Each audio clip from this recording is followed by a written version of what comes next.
नमस्कार, मी प्रसन्न जोशी. आपण पाहताय पुढारी न्यूजचा हा विशेष चर्चात्मक कार्यक्रम धुराळा. निवडणुकीचे दिवस आहेत आणि पहिल्यांदा दृश्य दाखवलं गेलं, स्वप्न दाखवलं गेलं 2047च्या विकसित भारताचं. सत्ताधारी पक्ष म्हणजे की भाजप म्हणत होता अबकी बार 400 पार. काँग्रेसने सुद्धा आणि विरोधी पक्षांनी सुद्धा भ्रष्टाचाराचा मुद्दा असेल, यंत्रणांच्या गैरवापराचा मुद्दा असेल, हे मुद्दे लावून धरले होते. म्हणजे थोडक्यात विकास आणि सुशासन किंवा कुशासन याचे मुद्दे होते आणि अशाच मुद्द्यांवरती निवडणूक लढवली जावी यासाठी वस्तुतः या दोन्ही आघाड्यांचं कौतुक केलं पाहिजे. पण जेव्हा हे मुद्दे सुटतात आणि जाती धर्मावर येतात तेव्हा मात्र चर्चेचा धुराळा उडवावा लागतो. नमस्कार, मी प्रसन्न जोशी. आपण पाहताय धुराळ्याचा आजचा कार्यक्रम, ज्यामध्ये चर्चा होणार आहे ती आता धार्मिक आणि जातीय ध्रुवीकरणाच्या दिशेने, धर्मांध राजकारणाच्या दिशेने हा प्रचार जातोय की काय असं वाटावं अशी परिस्थिती आहे. आणि त्याला कारणं ठरलेली आहेत दोन्हीकडच्या नेत्यांची विधानं. सुरुवात पंतप्रधान नरेंद्र मोदींनी अशा प्रकारे केली की ज्या प्रकारे सध्या काँग्रेस प्रचार करते, खास करून संपत्तीचा वाटपाचा मुद्दा असेल, ज्याच्यामध्ये त्यांनी सॅम पित्रोडांच्या विधानाचा उल्लेख केला. आता सॅम पित्रोडांचं विधान हे वस्तुतः एका कार्यक्रमातलं व्यक्तिगत विधान होतं असं काँग्रेस पक्ष म्हणतोय. ते म्हणतात की भाजपमध्ये चर्चा व्हायला हवी होती. पण भाजपचं म्हणणं आहे की ही भूमिका आहे काँग्रेसची आणि नुसतं संपत्तीचं रिडिस्ट्रीब्युशन, पुनर्वाटप होणार नाहीये.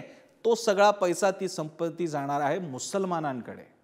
आता या सगळ्या गोष्टी काँग्रेसच्या स्वतःच्या जाहीरनाम्यात आहेत का वगैरे हे प्रश्न सगळे उपस्थित व्हायला लागले. मग काँग्रेसने सुद्धा मुद्दे उपस्थित केले आणि यामुळेच आता विकासाचे मुद्दे, प्रशासनाचे, सुशासनाचे मुद्दे, विकसित भारताचे मुद्दे याच्यावरनं पुन्हा एकदा भारतानं नेहमीच पाहिलेला जो हिट फॉर्म्युला राहिलेला आहे, जसा बॉलिवूडचा हिट फॉर्म्युला असतो, त्याच फॉर्म्युलावरती आपण आलो आहोत का? म्हणजे धर्म, म्हणजे जाती बघणार आहोत या कार्यक्रमामध्ये. पण त्यापूर्वी आपल्याकडच्या मान्यवर गेस्टकडे जाण्यापूर्वी कोण काय म्हणाले ते आधी सुरुवातीला पाहूयात. सुरुवात करूयात माननीय पंतप्रधान नरेंद्र मोदींच्या या वक्तव्याने.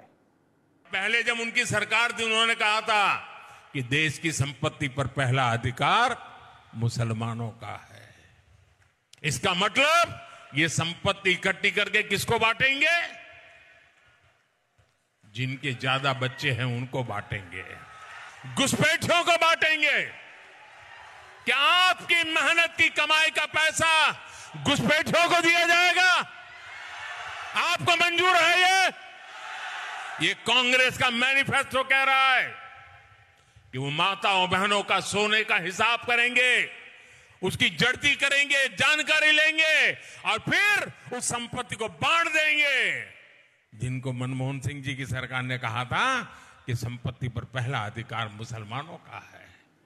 दरम्यान मंगळसूत्राच्या मुद्द्यावरून मोदींनी जी टीका केली त्यावर प्रियंका गांधींनी ही उत्तर दिलेले. त्यांनी थेट आपल्या आईच्या मंगळसूत्राची भावना व्यक्त केलेली आहे. माताओं बहनों का सोने का हिसाब करेंगे, उसकी जड़ती करेंगे, जानकारी लेंगे और फिर उस संपत्ति को बांट देंगे. और उनको बांटेंगे जिनको मनमोहन सिंह जी की सरकार ने कहा था कि संपत्ति पर पहला अधिकार मुसलमानों का है. भाइयों बहनों, ये अर्बन नक्सल की सोच, मेरी माताओं बहनों, ये आपका मंगलसूत्र भी बचने नहीं देंगे. यहां तक जाएंगे, मैं कहने आया हूं. कैसी कैसी बहकी बहकी बातें पिछले 2 दिनों में अब ये शुरू हुआ है कि कांग्रेस पार्टी चाहती है कि आपके मंगलसूत्र और आपका सोना आपसे छीन ले. 70 सालों से ये देश स्वतंत्र है. 55 सालों के लिए कांग्रेस की सरकार रही है. किसी ने आपसे सोना छीना, आपके मंगलसूत्र छीने? इंदिरा गांधी ने अपना सोना, जब जंग हुई थी, अपना सोना देश को दिया. मेरी मां का मंगलसूत्र इस देश को कुर्बान हुआ है. तर राहुल गांधींनी भारतीय जुमला पार्टी असं म्हणत भाजपवर निशाणा साधला आणि शेतकऱ्यांच्या मुद्द्यावरून मोदींना डिवचले सुद्धा. पाहूया. अब यहां पे पुरुष बैठे हैं. सबसे पहले देखिए, पैसा महिलाओं को जाएगा, मगर मैं जानता हूं फायदा आप लोगों को भी होगा. ठीक है, मगर युवा कहेंगे कि आपने हमारे लिए क्या किया? नरेंद्र मोदी ने हमें बेरोजगार कर दिया, हिंदुस्तान का पूरा धन अदानी को दे दिया, नोटबंदी कर दी.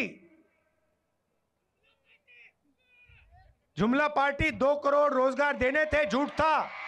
वो 15 लाख रुपए की बात की. कोविड आया, थाली बजवा दी, पकौड़े बनवा दिए. नरेंद्र मोदी जी ने 10 साल में आपका कर्जा माफ नहीं किया। हम आते ही किसानों का कर्जा माफ करेंगे। अभी भैया मूड नहीं बना, ताली मत बजाओ, मैंने बात खत्म नहीं की। क्रांतिकारी बात अब बोल रहा हूं, वो तो नॉर्मल बात थी कर्जा माफ वाली। क्रांतिकारी बात सुनो, हम एक किसानों का आयोग बनाने जा रहे हैं और यह आयोग जब भी हिंदुस्तान के किसानों को कर्जा माफी की जरूरत होगी, ये आयोग सरकार को रिकमेंडेशन देगा और किसानों का कर्जा एक बार नहीं अनेक बार होगा। तर अशा प्रकारे सध्या वादविवाद आणि चर्चा सुरू आहे, प्रचार सुरू आहे। आपण जाणार आहोत आपल्या पाहुण्यांकडे। आपल्यासोबत आहेत भाजपचे प्रवक्ते अजित चव्हाण, त्याचप्रमाणे राजकीय विश्लेषक, संपादक आणि पत्रकार प्रशांत दीक्षित आणि थोड्याच वेळात आपल्यासोबत असतील काँग्रेसची भूमिका मांडायला भाऊसाहेब आजबे। अजित चव्हाणांकडे जाऊयात।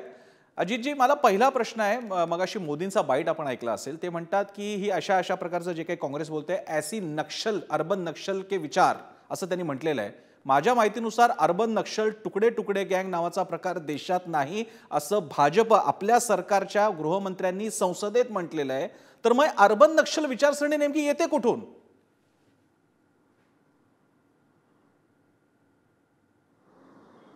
प्रसन्नजी, कालही आपली या विषयावरती अगदी थोडक्यात चर्चा झाली होती। मी आपले आभारी आहे पुढारी टीव्हीचे की आपण या संदर्भामध्ये विस्तृत कार्यक्रमाचं आयोजन केलं।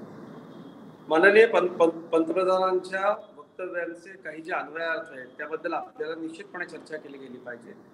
माननीय पंतप्रधानांचं एक वाक्य आहे, सबका साथ सबका विकास।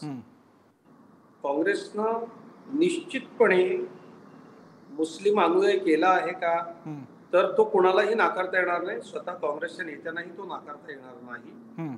80 नंतर काँग्रेसची भूमिका तर हिंदूंच्या बाबतीत आणखीनच विखारी झाली, विशेषतः दलित, SC ST यांच्या बाबतीत काय असा सूड काँग्रेसनं उगवला ते आपल्याला आंध्र प्रदेश मधल्या इतर ठिकाणच्या निवडणुकांनंतर काँग्रेस जेव्हा सत्तेवर आली, SC STचं हक्काचं आरक्षण काढून घेऊन त्यांनी मुस्लिमांना दिलं। बरं, माझ्या मुस्लिम बांधवांना अशा पद्धतीनं आम्ही देतो हे सांगून देण्याची ऍक्शन करणाऱ्या काँग्रेसनं प्रत्यक्षात काहीही दिलं नाही। मुस्लिमांमधली 50% माझ्या ज्या माता भगिनी आहेत त्यांच्या मूलभूत नैसर्गिक न्याय हक्कांच्याकडे म्हणजे काँग्रेसनं हे सगळं करत असताना काही कट्टरवादी मुल्ला मौलवी आणि इतर मंडळींच्या सल्ल्यानं जे काही द्रविडी प्राणायाम केले त्याची विषारी फळं देशाला मोठ्या प्रमाणावरती भोगावी लागली। आणि मला असं वाटतं की यातच काँग्रेसच्या गोंधळलेल्या राजकीय विचारसरणीचं द्योतक आहे की मोठ्या प्रमाणावरती भारतीय जनता पक्षाला माझ्या मुस्लिम माता भगिनींनी सुद्धा आशीर्वाद दिला। प्रसन्नजी, अर्बन नक्षलच्या बाबतीत तर तरुण पिढी बिघडवण्याचं काम अशा पद्धतीची विचारधारा करते, यात अजिबात शंका नाहीये। हा देश, या देशाची प्रतीक सत्ता कुणाची येईल जाईल, सत्ताधारी बदलत राहतील, राजकीय पक्षांची संख्या कमी जास्त होत राहील, ते आकर्षत जातील, वाढत जातील, पण या देशाच्या प्रतीकांच्या बाबतीतली जी व्यवस्था आपण संसदीय लोकशाही स्वीकारली आहे, बरं, त्यांच्या बाबतीमध्ये विषारी विचार तरुणाईमध्ये पेरून त्याचा शेवटची परिणती व्यवस्थेच्या विरोधात बंदूक उचलण्यापर्यंत जाते। बरं, हे प्रसन्नजी, आपण सुद्धा अनेक वर्ष कार्यक्रम करतात, आपण सिनियर पत्रकार आहात, मला वेगळं सांगण्याची गरज नाही, पण फक्त मतं मिळवण्यासाठी ज्यांची संख्या जास्त आहे त्यांचा अनुनय आम्ही करू। ठीक आहे, मी अजितजी, आपण प्रत्येक गेस्टला इकडे एक टायमर लावलेला आहे, कोणी किती बोलावं, प्रत्येकाला 1 मिनिटभर दिलं जातं आणि तसे तुमचे तेवढे सेकंद पूर्ण झालेले आहेत। मला तुमच्या बोलण्यातले 2 मुख्य मुद्दे मला आढळले आणि आवडले। त्यातलं एक म्हणजे तुम्ही माझ्या मुस्लिम माता भगिनी असं म्हटलेलं आहे, त्यामुळे भाजप मुसलमान स्त्रियांना किंवा त्यांना सगळ्यांनाच माता भगिनी मानतात, कारण आतापर्यंतची सगळी विधानं मुसलमानांना देणार असा ज्या प्रकारे उल्लेख होत होता ते पाहता तुमचा मुसलमानांबद्दलचा आकस नाही हे किमान आम्हाला दिसून आला, पहिला भाग. आणि दुसरा भाग, तुम्ही अर्बन नक्षलबद्दल म्हणतायत, पण माझा तोच प्रश्न होता, संसदेमध्ये तुकडे तुकडे गँग, अर्बन नक्षल नावाचा प्रकार देशात नाहीत असं गृह खात्याने जाहीर केलेलं असताना ती टर्मिनॉलॉजी का वापरण्यात येते हे मला माहिती आहे. पण एनिवे, पुढच्या मुद्द्यामध्ये तुम्ही कदाचित त्याचं उत्तर द्याल. आपल्यासोबत भाऊसाहेब आजबे पण आता आलेले आहेत, काँग्रेसचे प्रवक्ते, आणि मी दीक्षितांकडे पण जाणार आहेत.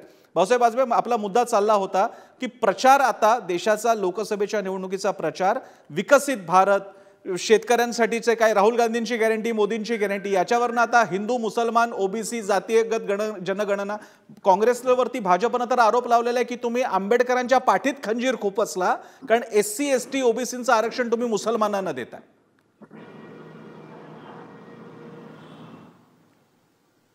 नाही, मुद्दा असा प्रसन्न जी असा आहे की गेल्या 10 वर्षामध्ये जी आश्वासनं दिलेली होती, मग शेतकऱ्यांचं उत्पन्न दुप्पट करण्याचं असेल, प्रत्येक वर्षाला 2 कोटी रोजगार देण्याचं असेल, ही सगळी जी आश्वासनं आहेत तर त्यापैकी कोणतंही आश्वासन पूर्ण झालेलं नाही. 15 लाख जे आणून देणार होते प्रत्येकाच्या खात्यावरती ते देखील आणता आलेले नाहीयेत. आणि त्यामुळे विकास, महागाई, बेरोजगारी या मुद्द्यांवरती आता तुर्तास पुढच्या 5 वर्षासाठी बोलण्यासारखं भाजपकडे काही शिल्लक राहिलेलं नाही.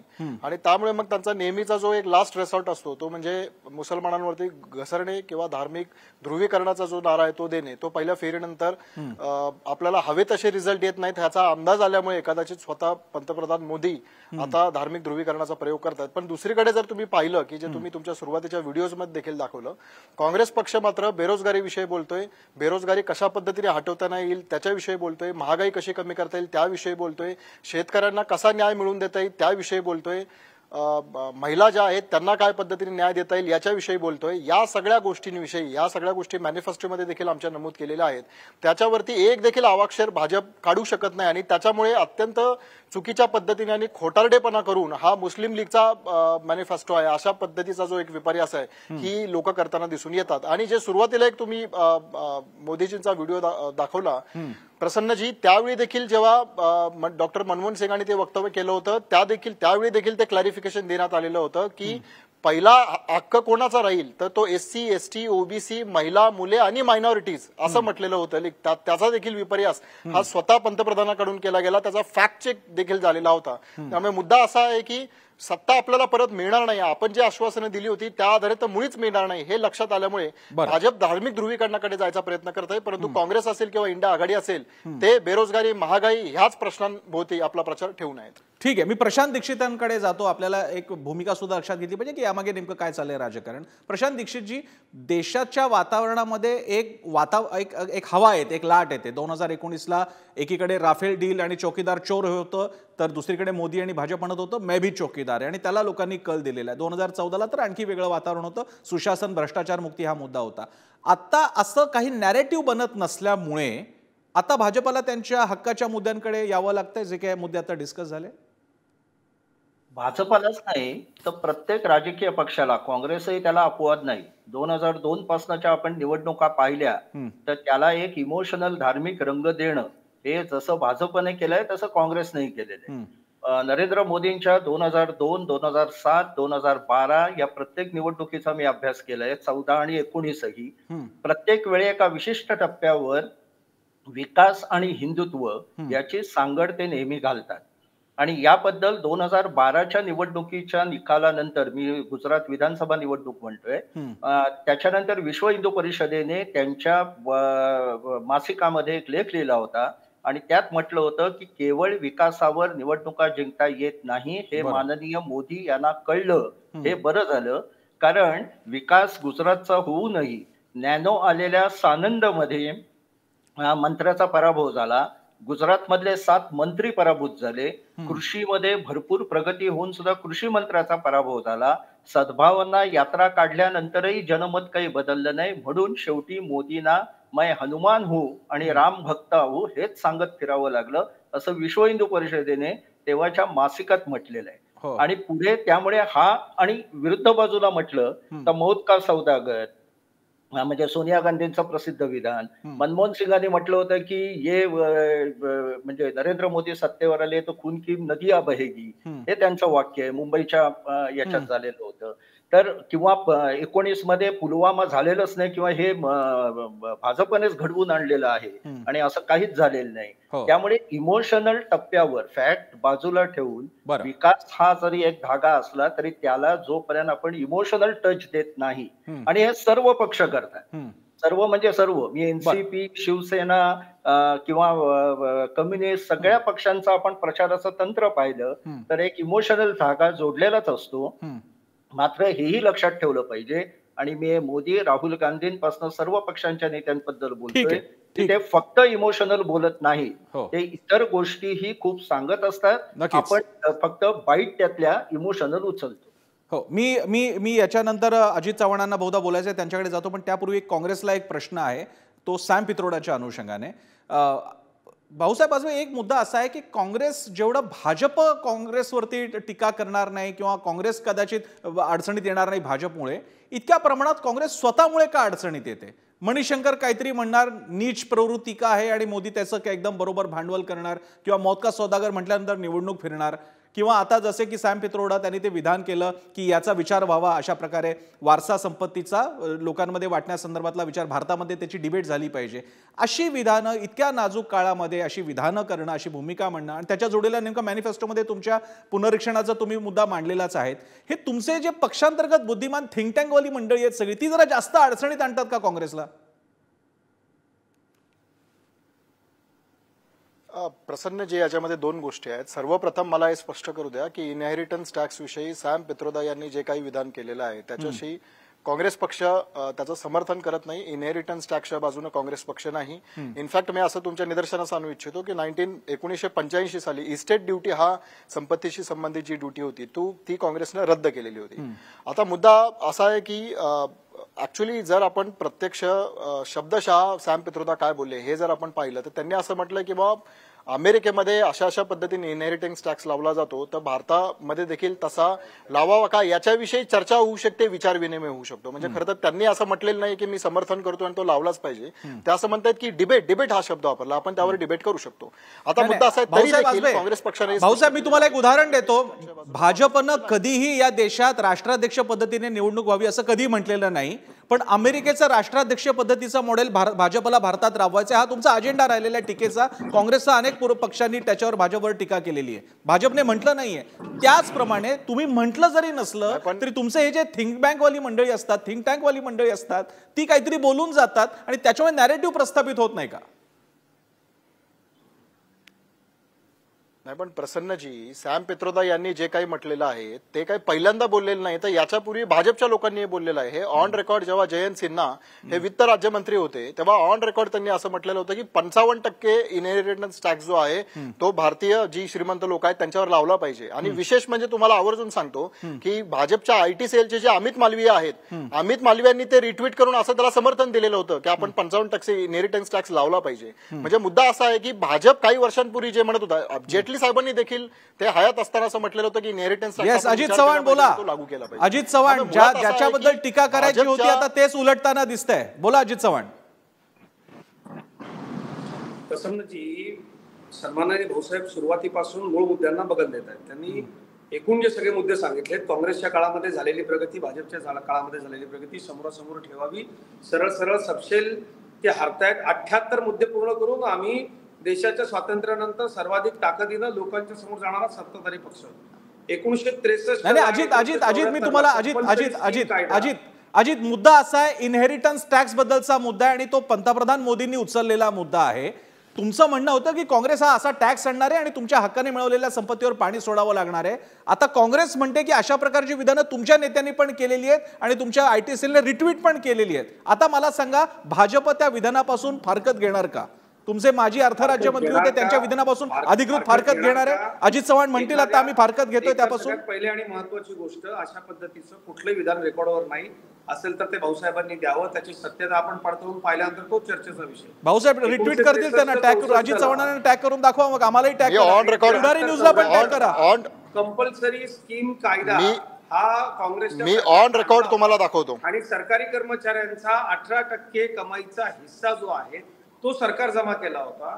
दुसरीकडे एक सगळ्यात महत्वाची गोष्ट, प्रसन्नजी, मूळ मुद्द्यावरती, ज्या मुद्द्यावर निवडणूक फिरणार आहे तो मुद्दा आपण लक्षात घेतला पाहिजे. 80 नंतर झपाट्यानं काँग्रेसच्या लक्षात आलं की अरे आपण लोकाभिमुख काम करत नाही आहोत, त्यामुळे आपला जनाधार तुटत चाललाय आणि मग विशिष्ट वर्गाचं लांगुल चलन. मी जाहीररित्या हे म्हणतो, आता जेव्हा लोकांना कळायला लागलं, याचं सगळ्यात भयानक उदाहरण म्हणजे देशामध्ये असलेला वक्फचा कायदा आहे. या वक्फच्या कायद्याच्या बाबतीमध्ये काय भूमिका आहे आपली? ज्यांचं दत्तात्रय गोत्र आहे अशा अविभक्त हिंदू कुटुंबियांच्या दावा करणाऱ्या तथाकथित कुटुंब प्रमुख माननीय मातोश्री, ज्यांचं मंगळसूत्र गेलं, असं सन्माननीय नेत्या प्रियंकाजींनी उल्लेख केलेला आहे. त्यांनी आयुष्यात कधी मंगळसूत्र वापरला का? हिंदू जीवन पद्धतीशी या मंडळींचा काही संबंध आहे का? दत्तात्रय गोत्र असणाऱ्या कट्टर सनातनी हिंदूंचं. म्हणजे झालं असं की ना धड इकडचे ना तिकडचे. आणि भारतीय जनता पक्षाची भूमिका आधीपासून स्पष्ट आहे. आम्ही हिंदूंची बाजू घेतो म्हणजे आम्ही मुस्लिमांवर अन्याय करणार असं अजिबात नाही. आमच्या मुस्लिम बंधू भगिनींना इतकी वर्ष मतांसाठी काँग्रेसनं चुकीच्या पद्धतीनं वापरून घेतलं. त्यात बाबासाहेबांच्या पाठीत खंजीर खुपसला का? तर 100% खुपसला. तो राजकीय देखील खुपसला. भंडाऱ्याच्या निवडणुकीत हीच काँग्रेस होती जिनं बाबासाहेबांचा निवडणुकीमध्ये पराभव केला, बाबासाहेबांना निवडून लोकांमधून जाऊ दिलं नाही आणि बाबासाहेबांना अभिप्रेत असलेल्या SC ST आणि खऱ्या अर्थानं वंचित घटकांच्या साठीच जे काही त्यांनी योजलेलं होतं, सरकारमध्ये आल्यानंतर आंध्र प्रदेशमध्ये हे भयावह वास्तव तिथल्या दलित SC ST OBCना दिसून आलं आणि हे अपप्रचार करतात भाजप संविधान बदल. ठीक आहे, आला मुद्दा लक्षात. मला प्रशांत दीक्षितांकडे जाण्यापूर्वी भाऊसाहेब आजबेंची प्रतिक्रिया यावर घ्यायची आहे. भाऊसाहेब आजबे, त्यांनी दोन मुद्दे तुम्हाला विचारले. एक म्हणजे मंगळसूत्र माझ्या आईने कसं गमावलं, म्हणजे पर्यायानं राजीव गांधींना गमावलं असा सोनिया गांधींचा रेफरन्स देऊन अजित चव्हाण यांनी विचारलं. पण त्यांनी हेही विचारलं की कधी ते मंगळसूत्र परिधान घातलं होतं का किंवा कधी दाखवलं तरी नाही, आम्हाला दिसलं नाही, अशा आशयाने ते बोलले. आणि दुसरा मुद्दा, आंबेडकरांच्या पाठीत खंजीर, SC STचं आरक्षण मुसलमानांना देणं. बोला. कर्नाटकमध्ये आणि राजस्थानमध्ये ती टीका केली मोदींनी. तत्पूर्वी प्रसन्नजी, जर हे व्हिडिओवरती ऑन रेकॉर्ड तुम्हाला दिसत असेल तर पहा, जयंत सिन्हा यांचा व्हिडिओ आहे, मी काल ट्विट केलेला आहे की 55% विरासत टॅक्स म्हणजे इनहेरिटन्स टॅक्सच्या बाजूने ते आहेत. हे ऑन रेकॉर्ड आहे, हे अजितजींनी देखील पाहिलेलं आहे. परंतु खोटेपणा हाच धर्म झालेला भाजप, त्याच्यामध्ये अजितजी सहभागी झाल्यामुळे आता तो त्यांचा देखील तसाच धर्म झालेला आहे आणि त्याच्यामुळे ते निखालसपणे खोटं बोलतात. हे बघा हे. आणि दुसरा मी तुम्हाला दाखवतो हे ट्विट, अमित मालवीय यांचं ट्विट. काल त्यांनी ते डिलीट केले ट्विट. प्रसन्नजी, मी ते ट्विट वाचून दाखवतो. त्यात अमित मालवीय म्हणतात, I am all for Jayant सिन्हाज idea to tax inheritance wealth. त्याच्यामुळे अजितजी हे त्यांचे जे प्रधान सेवक आहेत त्यांचा आदर्श घेऊन निखालसपणे ऑन रेकॉर्ड ऑन कॅमेरा खोटं बोलत आहेत. हे मी सर्वप्रथम तुमच्या निदर्शनास आणून देतो. आणि दुसरी गोष्ट, प्रसन्नजी, ते सांगताना खरोखर मला हे त्यांचं दुर्दैवी हे विधान वाटतं की ज्या देशानं पंतप्रधान गमावला त्या अनुषंगानं रेटॉरिक पद्धतीनं प्रियंका गांधीजी म्हणाल्या की मंगळसूत्र गेलं म्हणजे राजीवजींना आम्ही गमावलं. ठीक आहे, मला दोघांचे मुद्दे कळलेले, सगळे मुद्दे शेवटी फिरून फिरून मंगळसूत्र कोणी घातलं किंवा नाही घातलं आणि कोणी खंजीर खुपसला नाही खुपसला. मी प्रशांत दीक्षितांकडे जातो, माझ्याकडे 1 मिनिट उरलेला आहे. प्रशांत दीक्षितजी, शेवटी हे किती मुद्दे किंवा काही असले, म्हणजे 2 प्रश्न आहेत तुम्हाला. या नेते मंडळी आणि पक्षांचं सोडा, पण भारतीय जनताची ही नस कळल्यामुळेच या पक्षांना भावनिक मुद्दे घ्यावे लागतात. म्हणजे एकीकडे भावनिक मुद्दे घेतले की जनता म्हणणार रोजगार, शेतीचे प्रश्न, कर्जाचे प्रश्न आणि याचे प्रश्न कुठे आहेत, आणि त्या मुद्द्यांबद्दल बोलायला सुरुवात केली की जनता त्यांना वोट देणार किंवा त्यांच्या बाबतीत जास्त चर्चा करणार की जे भावनिक मुद्दे म्हणतात. जरा जनतेवरती सुद्धा तुमचे काही टीका टिप्पणी असेल तर ती येऊ द्या. 100% खरं म्हणजे असं आहे की प्रत्येक राजकीय नेता आपापले कॉन्स्टिट्युएन्सी लक्षात घेऊन वेगवेगळ्या वेळी वेगवेगळ्या पद्धतीचे वक्तव्य करत असतो. तेव्हा दक्षिण भारतात जेव्हा मोदी प्रचार करत होते तेव्हा त्यांनी हिंदुत्वाचा मुद्दा मागे ठेवला आणि विकासाचा मुद्दा पुढे आणला, कारण तिकडल्या राज्यांची मानसिकता त्या दिशेने आहे. जेव्हा उत्तर भारतात ते प्रचार करायला लागले आणि राजस्थानमध्ये थोडीशी भाजपची परिस्थिती, मी थोडीशी म्हणतो, ही थोडीशी निदान 4 ते 5 मतदारसंघात थोडी कडवी लढत होणार आहे, तिथे उत्तर भारतात चालणारा त्यांनी इमोशनल मुद्दा आणला. ज्या पद्धतीने राहुल गांधी सगळीकडे कास्ट सेन्सस आणि आत्ताच तुम्ही ऐकवलं की कृषी आयोग, आता स्वामीनाथन आयोग कित्येक वर्ष पडून होता काँग्रेसच्या काळात, त्याचं इम्प्लिमेंटेशन का झालं नाही, किंवा कास्ट सेन्सस आणि त्या दृष्टीने रिडिस्ट्रीब्युशन, त्यातला रिडिस्ट्रीब्युशन शब्द जो आहे ना तो रॉबिनहुड मेंटॅलिटीचा आहे, नुसतं डिस्ट्रीब्युशन नाहीये, म्हणजे जे आहे त्याचं डिस्ट्रीब्युशन. तर तो मुद्दा जो आहे तो त्या वेळचे त्या समोरचा म्हणजे त्या मतदारसंघात काय उचललं नक्कीच जातं. अर्थात हे आता लक्षात आता घेऊन जनता याला प्रत्येक कसा प्रतिसाद देईल ते आपल्याला एक एक टप्प्यातून कळेल. सध्या तरी पहिल्या टप्प्याला फार मतदान होतं, आता उद्या काय होतंय ते आपल्याला बघायला मिळेल. त्यानिमित्तानं हे सुद्धा कळेल की भावनिक प्रचार वाढला की मतदानाच्या टक्केवारीवरती फरक पडतो का. जरा उद्याच्या मतदानाच्या टक्केवारीसाठी आपण संध्याकाळपर्यंत थांबायला हवं आणि त्याच्यासाठीचं महाकवरेज पुढारी न्यूजवर पाहायला हवं. तुर्तास दीक्षितजी, तुमचे, अजित चव्हाण तुमचे आणि भाऊसाहेब वाजपेयी धन्यवाद तुम्ही दिलेल्या सविस्तर वेळेसाठी आणि प्रतिक्रियांसाठी. धुळ्यामध्ये आपण इथेच थांबतोय. पाहत राहा पुढारी न्यूज.